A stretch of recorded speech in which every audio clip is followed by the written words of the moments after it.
உனக்கு என்ன பிடிக்கும்? ஐ லவ் யூ மாஸ்டர். உன் வயசுல ஈஸியா கவனமா ஒரு மாஸ்டர் கிட்ட ஐ லவ் யூ சொல்ற முதல் பொண்ணு தான் நினைச்சிட்டு இருக்கியா? இதெல்லாம் நார்மல் மதி, இதை பத்தி எல்லாம் யோசிச்சுட்டு இருக்காது. மத்த பொண்ணுங்க மாதிரி நான் இல்லன்னு நீ தானே சொல்லுவ. மதி எதுக்கு வந்திருக்கோ அதை மட்டும் ஃபோக்கஸ் பண்ணு. உன் அப்பா வயசு எனக்கு வயசு பொல்லாத வயசு. என் அப்பா வயசுல எனக்கு 1000 பேர் தெரியும். உங்க எல்லாத்தையுமா போய் சொல்லிருக்கேன். சரி லவ் பண்ணி தொலைச்சிட்டேன், இப்ப என்னையா பண்ண சொல்ற? மாஸ்டர் ஃபர்ஸ்ட் டைம் ஒருத்தன் கையில வியூஸ்ல இருக்கேன், எனக்கே டர் இல்ல. உனக்கே நல்ல, நீ நிறைய பேர்கிட்ட சொல்லிருப்ப, எனக்கும் சொல்லு. இல்லன்னா சத்தியமா இன்னைக்கு ஃபைட்ட கவுட் பண்ணுவேன். பாக்ஸிங்ல மட்டும் கான்சென்ட்ரேட் பண்ணு. இன்னைக்கு நேஷனல் செலக்ஷன்ஸ் விளையாடாத, போய் ட்ரைனிங் பண்றீ முட்டோம்.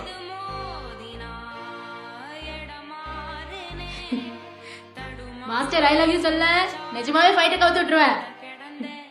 கண் கட்டி வித்த காட்டி என எப்போ கட்டி போட்ட நான் என்ன எழுதி நீட்ட அதில் வெக்கோ மட்டும் கிழிச்சு போட்ட தேடி கட்டிக்க போறேன்.